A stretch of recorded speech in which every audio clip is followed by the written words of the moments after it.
Сүлейменнің қаһары. Менің атым қаһары жыни болады. Мен Сүлейменнің заманында кең бір сахараны өзім билеп жүрген патша едім. Сүлеймен пайғамбармын деп келіп, жер үстіне патша бола бастады. Аяғы жетер жердің бәрін өзіне қаратты. Қалғанын қаруын жұмсап, қанды соғыспен жорық жасады. Адам баласын алып болып, менің жеріме келді. Менің дініме кірсін, Құдайды бар, мені пайғамбар деп білсін, деп маған әскери елшісін жіберген. Мен ол елшісін елең қылғаным жоқ. Мен Сүлейменнің пайғамбарлығын да, Құдайын да танымаймын. Өз жеріме өзім Құдай, өзім пайғамбармын дедім. Оған көне қойған Сүлеймен де болмады. Ол өзінің атышулы уәзірі Асып баласы Барқия дегенді жіберді. Ол жер қайысқан әскермен барып, қанды селдей ағызған соғыспен мені ұстап алып, Сүлейменнің алдына әкелді. Сүлеймен алдына келген маған, «Дініме кір, әміріме мойын ұсын» деді. Мен оған көнбедім. Ыңғайымды көрген соң, Сүлеймен қатты қаһарға мінді де, осы құмыран әкеп, мені дуамен буғылып, сонда қамады. Аузына қасиетті жүзік мөрін басып, суға тастатқызған. Мен дария түбінде 100 жыл домалап ағумен жүрдім. 100 жылдан кейін өзіме өзім серт қылдым. Егер осы дариядан біреу шығарса, соған дүниенің барлық малын жиып беріп, бай қылайын дедім.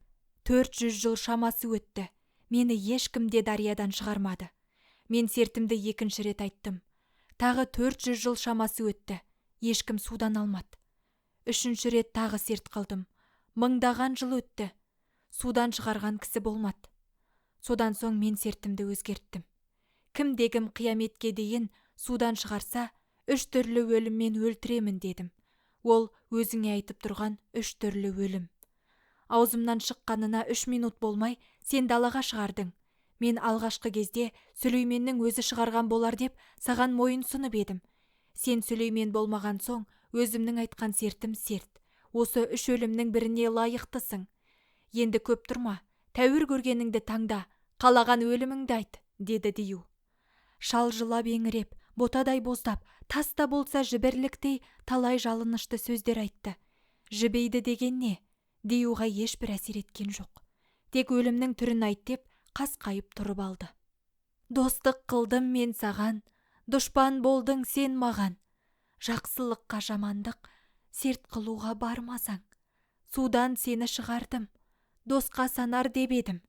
Оттан алдым бір шала, өзімді өртер демедім. Деп тағы жалына берді. Дию оны тыңдамады. Ал енді өзің қаламасаң, өзімше өлтіремін. Деп түлкі алған бүркіттей түйіліп, түгі тікейіп, үстіне төніп, арбиған қолын сала бастады. Балықшы өлімге әбден көзі жеткен соң, терең ойға кетті. Мен жандының ішінде ең ақылдысы адаммын. Бұл адамнан ұшып қос, қашып аң құтылмайды. Биік шың, терең теңіз жолына тоқтау бола алмаған адам. Өмірге керегістің сан жетпес қиынын оңайлатқан адам болсам, Сахараның бір анайы, аңғырт Диюнан оп-оңай өле қалуым адамдық атыма лайық болмайды-ау деді. Бұл өлімнен құтылуға жол іздеу менің адамдық міндетім деп ойлады.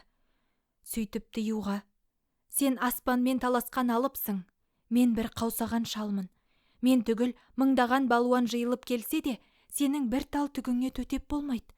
Сен осындай қуатың бола тұра, мені өлтіру үшін сылтау іздеп, Сүлеймен ұстады, суға тастады, серт айтып едім деп өтірік айтпай-ақ неге өлтіре салмайсың?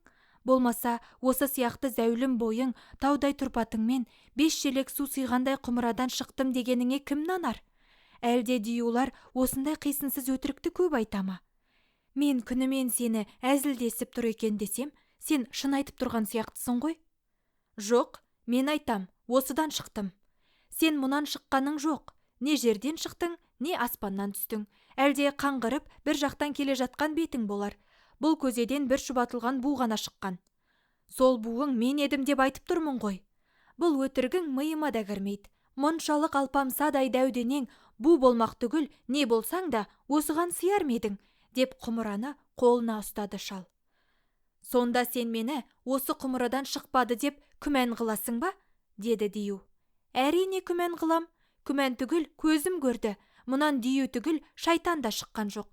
Айтып тұрғаның, мені өлтіру үшін ақ ағашқа күйе жаққандай сылтауратып жапқан жала, деді балықшы. Егер осы ғұмыраға сыйып көрсетсем, сенер медің, деді дию. Сенді деген не? Түйеден үлкен тұрпатыңмен қалай сиясың? Сыйсаң, мені қалай өлтірсең де риза болар едім, деді шал. Олай болса, саған сыйып-ақ көрсетейін, деп дию буға айналды. Көкке көтеріліп, судай құйылып, құмыраға шөге бастады. Бір кезде түгел шөгіп болып, енді сенесің бе? Дей бергенде, шал қолына ұстап тұрған мөрлі тығынды аузына тыға салды.